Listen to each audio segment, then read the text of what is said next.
यहाँ पर आए हुए सभी सम्मानित किसान भाइयों, माताओं, बहनों, मंच पर आसी सभी प्रमुख लोग, जावेद जी, जावेद कासिम जी, रेंजर साहब, प्रशांत तिवारी, मधु पांडे, शरद मिश्रा जी, आप सभी का बहुत बहुत स्वागत करता हूं और साथ में जो है बधाई के भी पात्र हैं। आपने इतना अच्छा आयोजन कराया। अभी आप बार बार कह रहे थे कि कुछ गैदरिंग कम हो गई, इससे फर्क नहीं पड़ता। जितने लोग हैं उनमें कितना जोश है, इससे फर्क पड़ता है। तो इसके लिए बहुत बहुत बधाई। आज होली मिलन समारोह है, हालांकि थोड़ा देर हो गया है, लेकिन फिर भी सभी को होली की बहुत बहुत शुभकामनाएं और हिंदी नया साल आने वाला है उसकी बहुत बहुत शुभकामनाएं। साथियों, काफी टाइम से बात हो रही थी किसान एकता और किसान यूनियन की, किस तरीके से किसान को एकजुट होना चाहिए, किसान को अपनी पहचान बनानी चाहिए, बात करनी चाहिए। इस देश की आजादी में जितना योगदान बाकी सभी लोगों को रहा है, उससे कहीं ज्यादा योगदान देश के ग्रामीण भारत का और किसानों का रहा है। इसमें कोई दो राय नहीं। जब देश आजाद हुआ और पहला वेतन आयोग बना, तब जब आप फसल से तुलना करेंगे तो ₹3.40 के आसपास उसका दाम था। आज 7वें वेतन आयोग में जिस प्रकार से वेतन में वृद्धि हुई है, उस प्रकार से अगर किसान के फसल के मूल्यों में वृद्धि होती तो आज गेहूं तकरीबन 32-34 रुपए किलो के हिसाब से होता। और अगर इतना होता तो किसान भाई भी अपने बुरे वक्त के लिए, कुछ समस्याओं के लिए कुछ पैसा एकत्रित कर पाते कि उनको हर छोटी छोटी चीज के लिए अपनी जमीन बेचने की मुंह ना देखना पड़ता या खड़ा होना पड़ता। देश में लगभग 70% किसान ऐसा है जो अपनी छोटी छोटी जरूरतों के लिए कोई बचत नहीं कर पाता है। उसको आखिरी बात अपनी जमीन ही दिखती है, चाहे बेटी की शादी हो, चाहे बच्चे को अच्छा पढ़ाना हो। ये दुखद है।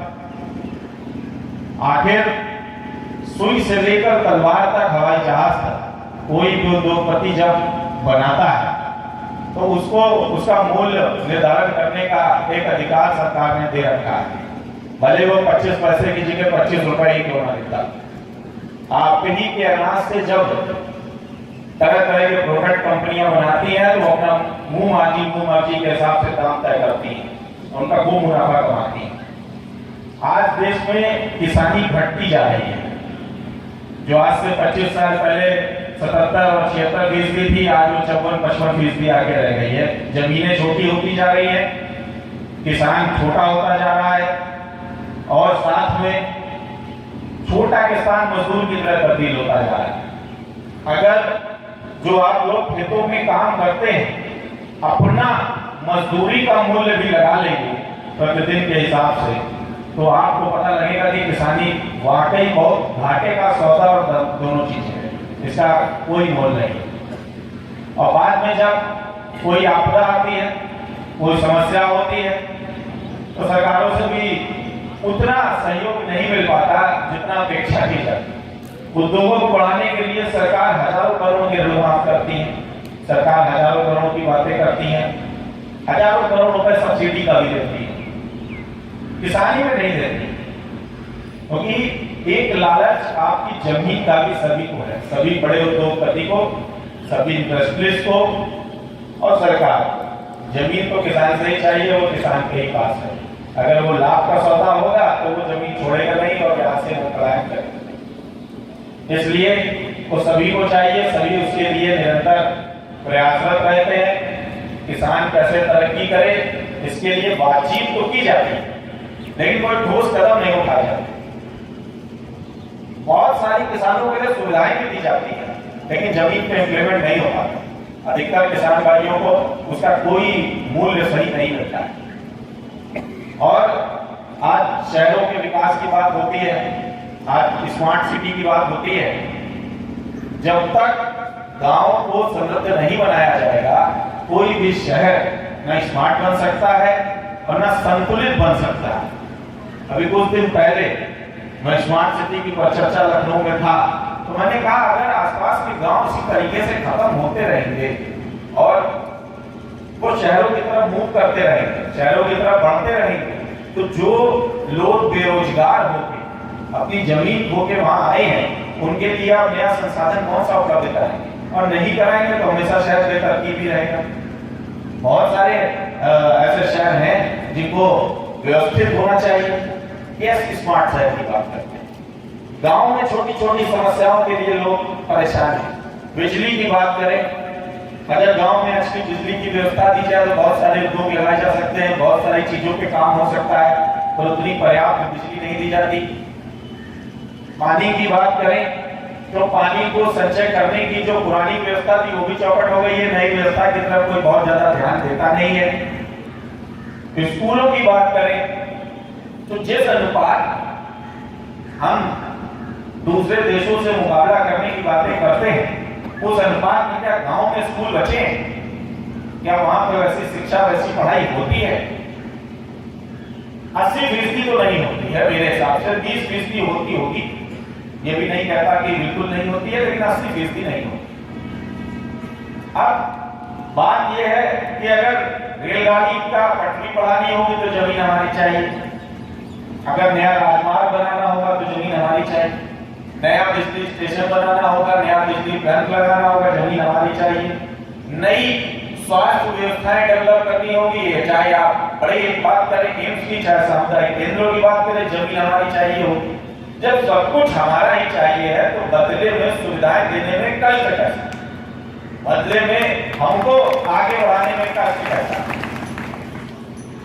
आज की तारीख में अधिकतर गांव अभी भी सुविधाओं से बहुत पीछे। लखनऊ से 50 किलोमीटर की दूरी पे देखिए, बहुत सारे गांव ऐसे हैं जहां बिजली के पोल तक नहीं पहुंचे। मैं पूरे उत्तर प्रदेश की बात नहीं करता, सिर्फ लखनऊ से 50 किलोमीटर की बात करता। बहुत सारी जगह ऐसी हैं जहां जाके आपको पता लगेगा कि कितने साल हो गए उन्होंने अपने छप्पर ठीक से नहीं डाल पाए कि पानी से बच सके या ठंडक से बच सके। और सरकारें कहती है हमने भरपूर काम किया, ठीक काम किया, इतना पैसे का क्या होगा, कहना चाहेगा? जैसे भाई साहब कह रहे थे, बहुत अच्छी बात कह रहे थे कि संगठन में शक्ति। अब ये बात तो हुई, जो हमारा अधिकार है हमको मिलना चाहिए। अब एक बात हमको क्यों नहीं मिलता, विषय ये भी है कि जब सबको सब कुछ मिलता है तो कुछ कमी हमें भी होगी जो हमको कुछ नहीं मिलता। एक तरफ से तो कमी होती नहीं। लोकतंत्र में सबसे बड़ा हथियार है, सबसे बड़ी ताकत है आपका वोट। जब वोट डालने की बारी आती है तो आप जाति पे वोट देते हैं, आप धर्म पे वोट देते हैं। इतने लोग अपने उद्योग के मांग करने के लिए वोट देते हैं या लोगों से कहने जाते हैं। सबको अपनी नाली की चिंता है, सबको अपने खड़ंजे की चिंता है, दूसरे के वहां से कोई लेना देना नहीं है। और जब तक संगठित नहीं होंगे, जब तक समाज की बात नहीं करेंगे, जब तक किसान की बात नहीं करेंगे, पिछड़ों की बात नहीं करेंगे, जो लोग छूट गए उनकी बात नहीं करेंगे, जब तक उन लोगों की बात नहीं करेंगे जो शोषित है और शोषित होते जा रहे हैं, शोषण का पूरी तरह से शिकार है, तब तक कोई बात बनने वाली है नहीं। आज चाहे प्रदेश हो चाहे देश हो, बेकार की बातों में, बेकार के मुद्दों में निरंतर परिचर्चाएं होती चली जा रही है। इराक में युद्ध हुआ था तो यहाँ टीवी चैनल दिन भर उसकी चर्चा करते हैं। हमारे बगल का भाई मर गया, आधे घंटे उसकी चर्चा कर देते तो शायद उसके लिए कुछ हो जाता है, और दूसरा भाई नहीं मरता, आत्महत्या नहीं करता। दिन प्रतिदिन आत्महत्याओं का तादाद बढ़ता जा रहा है और इसका कारण भी हम आप स्वयं भी हैं, क्योंकि हम लोग अपने हकों के लिए लड़ने नहीं जाते हैं, दूसरों की बातों में बताइए चीजों पे ज्यादा मानते हैं।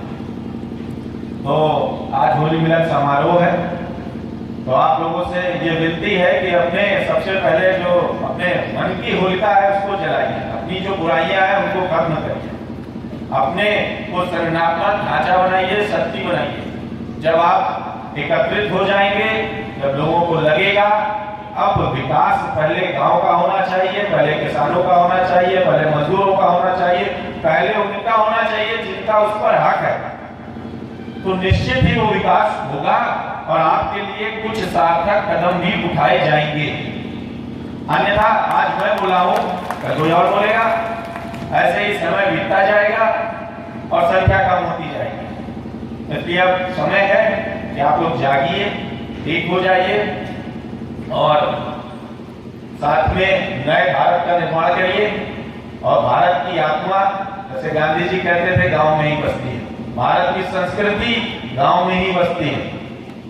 अगर आप हिंदुस्तान और भारत की बात करेंगे, जब आप बात करेंगे कि हमारा देश कैसा हो, तो संस्कृति वही है जो यहाँ बसती है। शहरों में संस्कृति खत्म होती जा रही है। मैं शहर में ही रहता हूँ, हालांकि ज्यादा टाइम गांव में गुजारता हूँ, आप लोग के बीच गुजारता हूँ, लेकिन शहर में भी रहता हूँ और बहुत करीब से देखा है। वहां दिन पे दिन संस्कृति खत्म होती जा रही है, संस्कार खत्म होते जा रहे हैं। वहां एक रोबोटिक्स लाइफ बढ़ती जा रही है। किसी को किसी से कोई बहुत वास्ता नहीं होता। मैं शहर की बुराई नहीं करता, हम ही लोग यहाँ से जाके शहर में बसे, हम ही लोग यहाँ से जाके शहरों को बनाए, लेकिन ना उनका भविष्य आपके बिना अच्छा है। उनको भी महंगाई और समस्याओं की मार झेलनी पड़ेगी। आज शहर में अच्छा दूध नहीं है, शहर में अच्छा अनाज नहीं है, शहर में अच्छी चीजें नहीं है। उसके लिए लोग डिपेंडेंट रहते हैं, दूसरे लोगों को खोजते हैं कि शायद कोई मिल जाए जो हमारे लिए व्यवस्था कर दे। और जो लोग गांव में बैठे हैं, जिनके पास ये सारी चीजें हैं, वो अपनी चीजों को संभाल कर नहीं रख पा रहे हैं क्योंकि उनके लिए कोई सुविधाएं नहीं। तो इन दोनों चीजों के पुल को ठीक करना है, बनाना है। और इसी के साथ बहुत बहुत धन्यवाद। जय जवान जय किसान। एक नारा मेरे साथ भी लगाइए, जय जवान जय जवान।